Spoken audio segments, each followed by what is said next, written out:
What's going on, everyone? Today I'm here with Miss Irene Major. Now, many of you don't know who Miss Irene Major is, and also I was just introduced to her as well. And the things that I've seen from her in her life is quite impressive. So, Miss Irene, thank you for joining us on the program.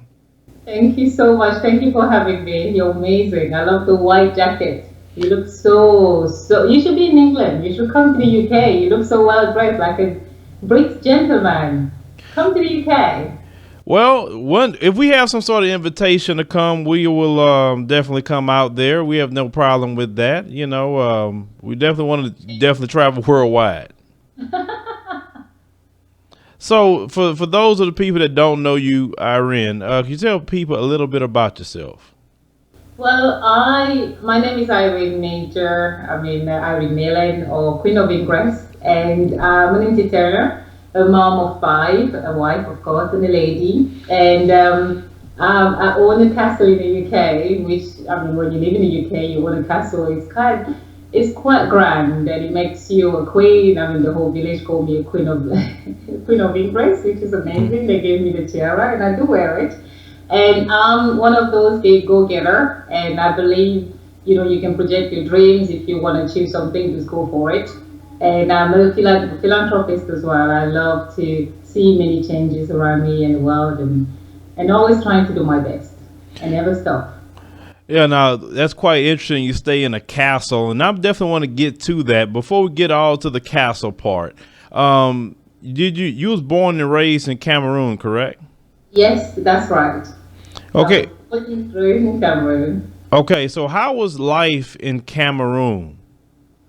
Life was, I mean, love and caring and all of that dominates everything. I mean, the money, as when you grow up in Africa, my family was kind of a middle class. So dad in the army, a major in the army, mom, a home girl, a house proud. So we had a good balance. So 9 children, big family to raise. I still don't know how my dad did it.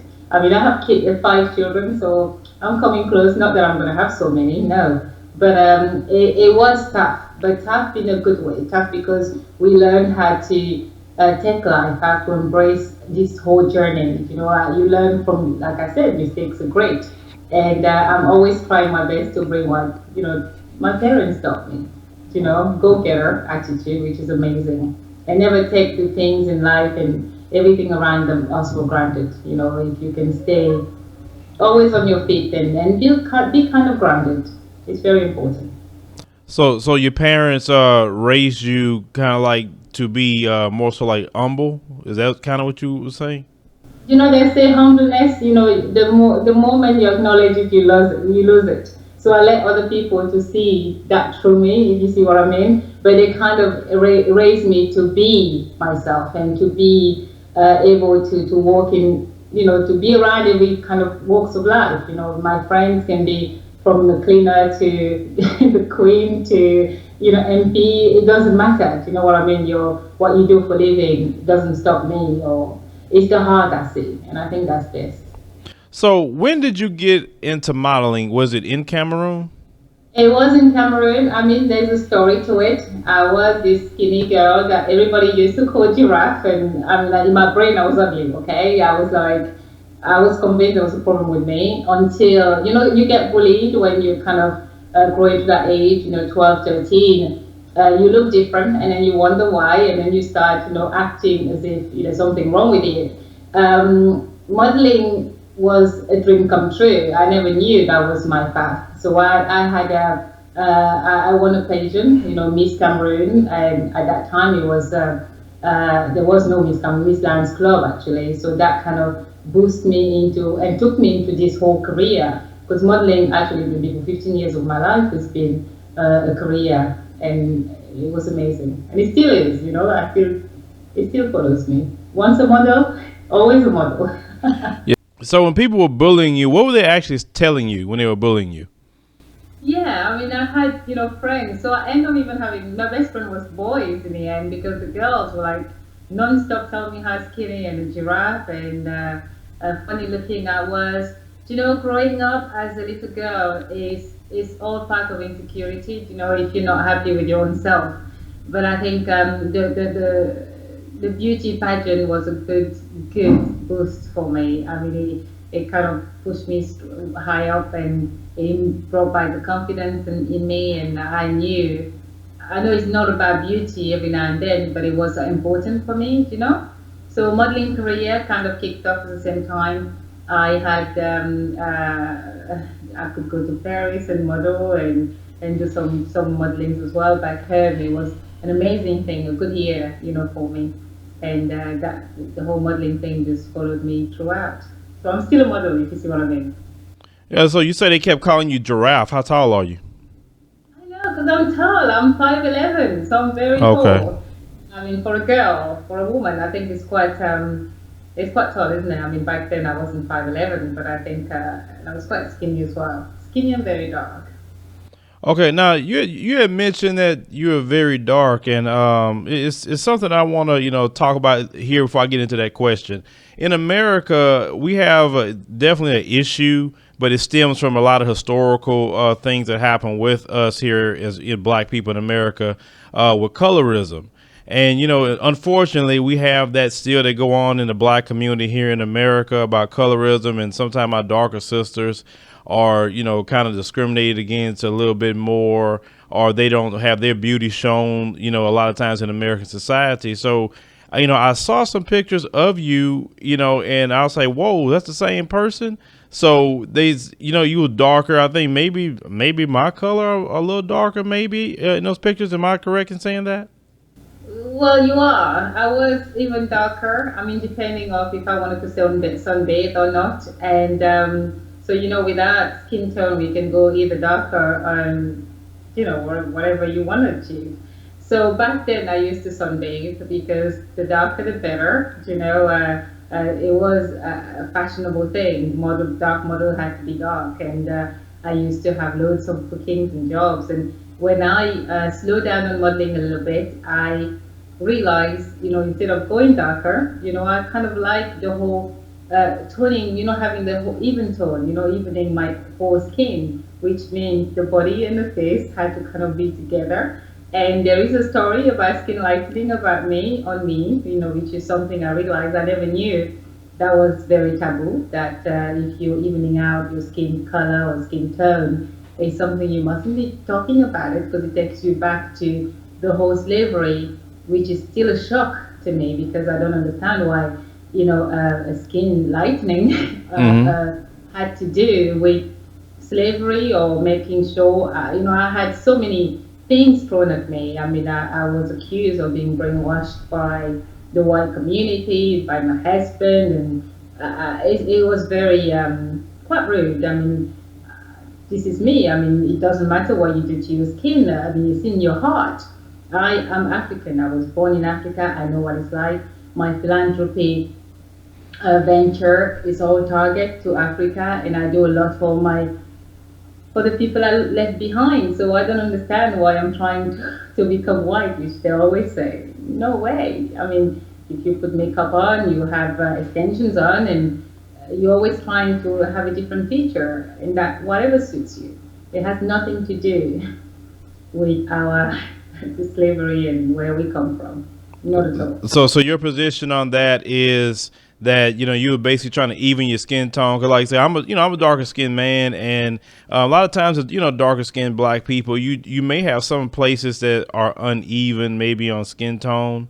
So you say that's your position for doing it, not because you were just trying to look lighter. No, that was just my position, and then you can have, I'm not gonna, pimples or skin imperfection that you want to kind of get out of it. Any dark skin know what I'm talking about. We can sit there and deny and behave as if we don't know is what you do. I'm not saying we all have to use, cream that are probably tough on our skin, but my point is, I think if we focus and educate the younger generation on this issue, maybe we will think differently, we'll say differently, or behave differently towards it. I mean, the Eastern European, all sunbathing. I mean, my white friends, they'll go and sunbathe and become darker. Nobody's there telling them why are you trying to become black. Do you know what I mean? So if they allow themselves to be free in that zone, why can't we free ourselves? There are safer routes to do all these things. You have kojic acid and things instead of using tougher, things that are harsher on your skin. I think if we educate the younger generation, this will be less of a taboo issue, and it doesn't necessarily have to take us back to uh, 400 years ago. Yeah, correct. Because I've done, a couple of stories out of different countries in Africa, and skin bleaching, is kind of popular out there, and it was quite, shocking. I don't know if you heard of another lady that's pretty popular. I think out of Kenya, named Vera Sidika. You heard of her? I did. I've heard of her. But there are, I mean, celebrity, people, you would see a before and after photo of many people. I mean, there is a picture of me out there. I mean, it's kind of a ghost looking. That's not me. I mean, come on, you can see me on the screen. I'm wearing makeup right now. That doesn't mean that girl in the picture is me. I mean, what they can do wonderful stuff now on the computer, adjusting your skin tone and just to make a story look away. But I think my whole thing, opinion on this whole thing is there's a bit of a freedom of choice, as long as you're not harming others or knowing what you're doing. I think we should all feel, free for doing certain things. And yes, it's more popular in some countries, I think all over the world. I mean, it's known all over the world. I mean, in Japan, in India, Philippines. My nannies are from Philippines. It's one of these. It's very common. I mean, people are doing it, but it's probably just scared to tell you that. Correct. So the question I have is, like, you mentioned you have 5 children, correct? Yeah. Okay, and how long you been married?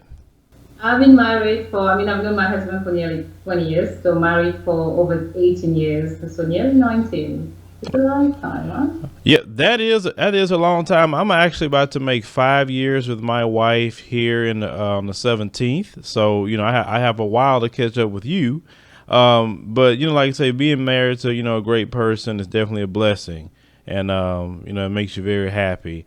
So when you have 5 kids, and most people probably that's watching, they'll say, "What is your health regimen? What is your diet?" Because you have 5 kids. The diet, I think it's not even the diet, it's just running after them. I'm one of these person who believes you should never stop. I mean, you were born with a dream, and the dream keeps on coming until you achieve one, you go to the next. You know what I mean? I'm one of those, fast, driver in life, and I like to do things. And I think that helps. That helps keeping me young. That helps, even the way my charisma, the way I look. And I love my wardrobes a lot. I love clothes. If you know me, you know my clothes. So if I had a size 8 dress that I love, I will never give it away simply because I'm putting on weight. I'll make sure I go back in it. So it's just my little motive. I thought it's probably down to the gene or the fact that I'm a vegetarian and the fact that I love my wardrobe very much, and also I love running after the children, and I'm kind of unstoppable and go getter. I say to myself, I live on the fast lane, and I feel like if you have a dream, just jump for them, and always go jump to the next. Because for me, life and dreams and everything just connect, and they're all projections. If you don't project yourself, how can you see the future or see the light? And that's all within me, and that's what I like to do. I always focus on the journey and the point, if you see what I mean. Yes, ma'am. So your husband is the CEO or Madagascar Oil, correct? Yeah, I mean, he used to be the little baby, so he's the founder of Madagascar Oil, and right now I think it's been handed over to Texan. He kind of focuses on oil and gas, and he's an engineer at first, and he has his own other company, right now. I don't know if you looked that up, and also Berg Spirit. Berg Spirit is the whole, like aristocracy, British aristocracy, and gentries, and all of that kind of belongs to the Queen in a way. So your husband, what he did very good in business, and he became a billionaire, correct? He's quite well off. He's done well. I'm very proud of him. Okay, and the reason why I was asking those questions is because when you see a castle and someone says, I live in a castle, and like just I'm a I can imagine going to tell my wife, hey, I found a castle. You want to go stay there? You're like, what? A castle? So how did that come about? About staying in a castle? Because most people in America just want a two-story house. Dreams, like you need to dreams as big as you could never imagine. Like when God throw those blessings at you, you should always, I wake up in the morning and I look at what I've got and I'm like, is that really me? And it's not. I'm not even at the start of my journey in life because the dreams that I have, I tell you, even Mother Teresa have never finished what I want to achieve. So the philanthropy way. So for me, I feel like there's something within me that will push me and do and accomplish wonderful things. So when you see stories about my skin lightening, stories about me on the X Factor and Simon Cowell and all these things, for me they're very touchy. And I know there's more to me than just it's kind of a disturbance, if a distraction to get to the point. Because there's more in me than just that. So yes, you've Right. done well. I'll come back to your question. See, I tricked you, don't I? See, that's good. Now, no, so with that kind of lifestyle, how do you decipher who's real and who's fake with you? Because you have some people that be real with you and just tell you, a good friend to you, and then you have some people that just want to be close to you because they see you live in a castle or you can buy anything you want. So how do you get those people between their real and being fake? You're very right. You're kind of in the middle because you get, everybody who is interested. But then the true people and the true heart gets, I believe in knowing people through the heart. And I think you always know who's right and who's real and who's fake. You just have to watch them. I tell you, a fake will know. You detect a fake. You will detect it straight away. Just follow your guts. I tell you, it's so easy. So, you have a nonprofit that does a lot of philanthropy work, correct? Yes, that's right. What's the name of it, and can you tell us about it? My charity is called I Am Life, which is originally founded, in Madagascar. So it's kind of been operated in Africa and sub-Saharan area, just like something I was doing just from my heart, 7 years ago, helping people from a flood in Madagascar. That's over 10 years ago. And it started like that. And I realized, when you go down to a country and then they have all these problems, making sure people had mosquito nets and tents and, more things to kind of survive, they were kind of left with nothing because everything was kind of flooded. So that was the start of my own charity, and something I've done through the heart and given a lot and never knew is something you should talk about until people said to me, well, you have a charity. And we've been approached, which is amazing because I became an ambassador for International Harbor.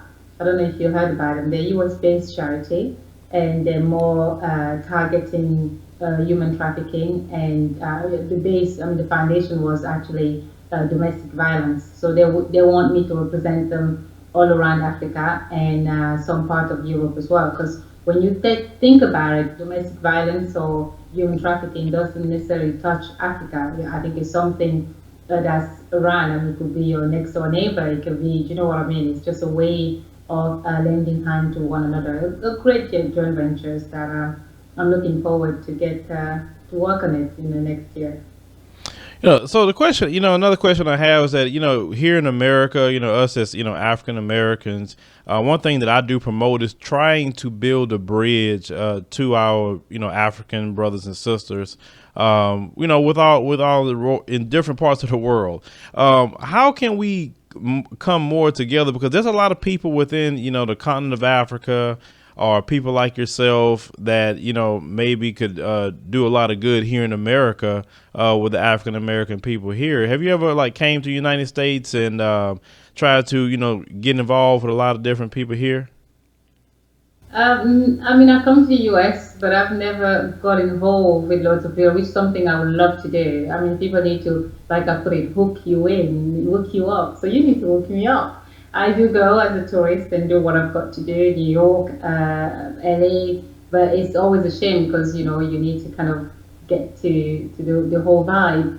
And I think there is always ways to connect, I think it's all one world and and we're all human. And that's what I'm using my whole charitable, philanthropy part, just to kind of, it's like a connection. I mean, I've been extending my help to people that I don't even know. I mean, just the thought of changing somebody's, just bringing a smile on somebody's face, you'll be surprised, how a penny can go a long way. It's amazing, and it makes me sleep well at night. I think if you wake up in the morning, we can all get that little philanthropy within us out there and reach to whoever we want to reach to. It's all next door, Africa. It's not far.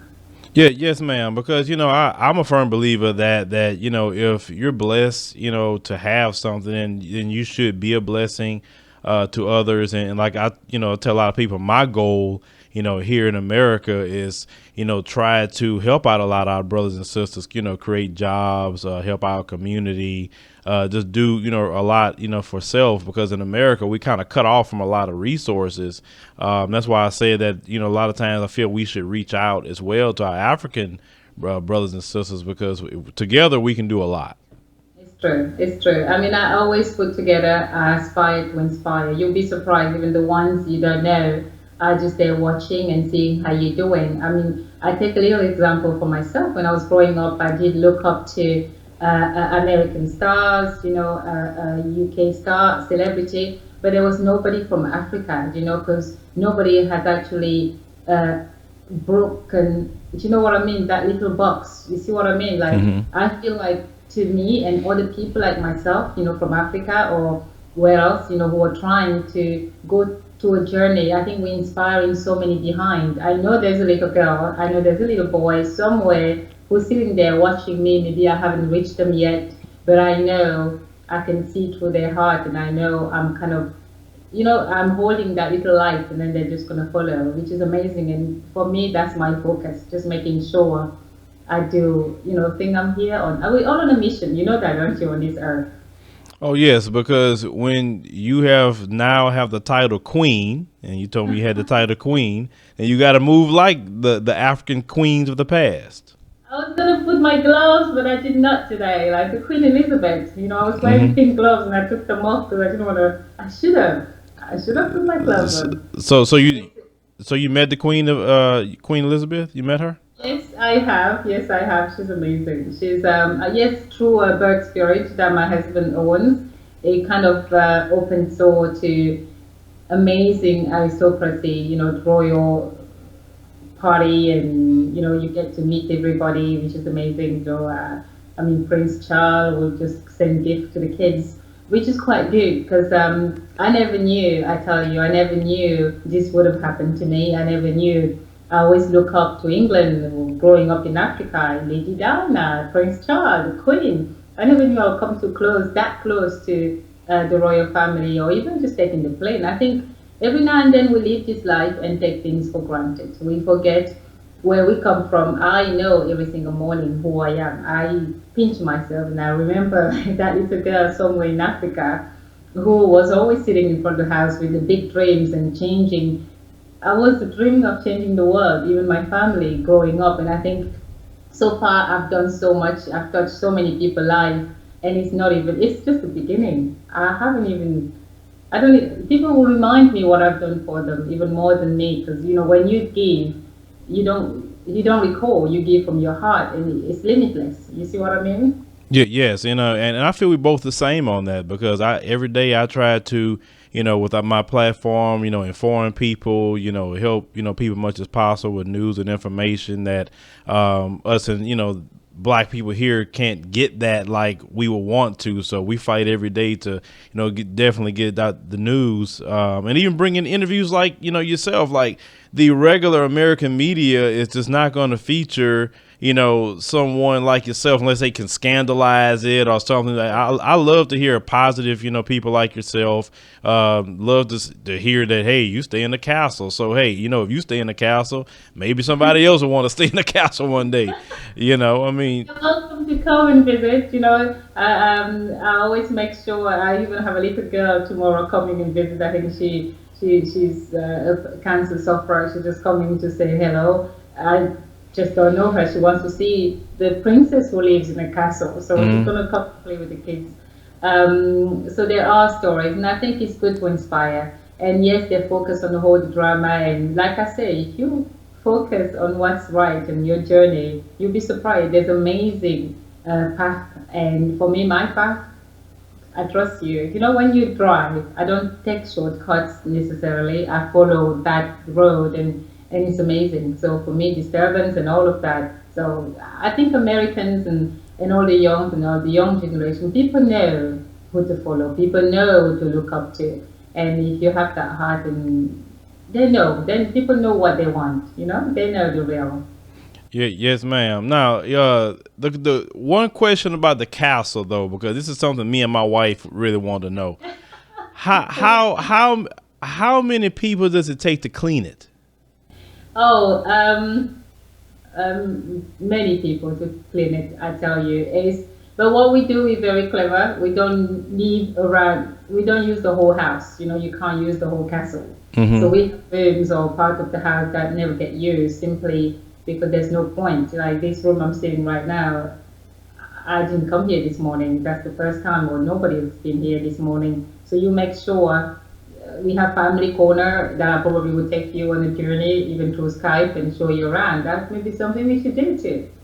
So we have a staff. We have staffs. People come in and out, and but we try our best to keep it clean. I think a house like this is not about if you can afford it. I think just running it is part of a whole challenge. You know, if you can keep something like this alive. And my husband and I have this love for old buildings, for castle, and I mean that's why he owns Bud Spirit. I mean, it's just one of those. We just love old to keep things, you know, that otherwise they'll be derelict and broken and turned into flats. So we make sure we look after it. I think the house has a spirit, and this house loves my family, and it's a happy home. Well, how many rooms does the castle have? Well, 47 rooms, but Oh, wait. 37 rooms? 47 rooms. 47. Okay, so that means if your family come to town, you can't tell them they can't stay there. You can stay there. I told you. They can stay. I told you. You free. You come along. Oh, you talking about me? No, I'm talking about your family. No, you should have told me that because if I go to the UK, I'm going to your house. Me, my wife, and all my kids, all four kids, and maybe even the dogs. Oh no, my family enjoys it. I mean, friends, everybody loves it. I love to entertain, so I throw many events like house parties, and Christmas are crazy here. You know, this Christmas I think we're gonna have about 50 people on the same roof. It's beautiful. I love that whole. It's that time of the year where you can tell people I love you. You know, I know you do that Valentine's Day, but Christmas is the family time, and I love just having people who aren't even necessarily family just under the same roof when they don't have anywhere to go. So it's always amazing. So I'm looking forward to it. So you can come for Christmas as well. You're welcome to stay. Oh, I'm gonna tell my wife that we got an invitation to go to the castle. So you messed up because we gonna knock on your door and say, hey, we can stay. You know, we got all the kids. Anytime. So Irene, where can people find you at if they want to contact you or see you on social media? Yes, I am on, all the platform. I'm on Facebook, Instagram. Irene Major is my Instagram account, and I'm on Facebook, Irene Major. Simple, easy, and you have all the contacts over there. You can email me anything. I'm all yours. I'm just a sister trying to follow her dreams. I know it looks big, it looks as if I've achieved it, but a sister still following her dreams like crazy. I tell you, I'm unstoppable. And that's what I always tell people. When you accomplish your dreams, make sure if you can bring other people with you to the top, and that way you have a great legacy when the Lord ready for you. It's amazing. Yes, ma'am. So Irene, I definitely want to thank you for joining us today, and sharing with us everything and your knowledge and about your philanthropy. Before we wrap this up, where can people go to visit your nonprofit? Oh, it's I Am Life, so www.iamlife.org. Simple. And you can probably reach internationalharbour.com as well, just to see the links, because we're working together, which is an amazing journey. Thank you so much.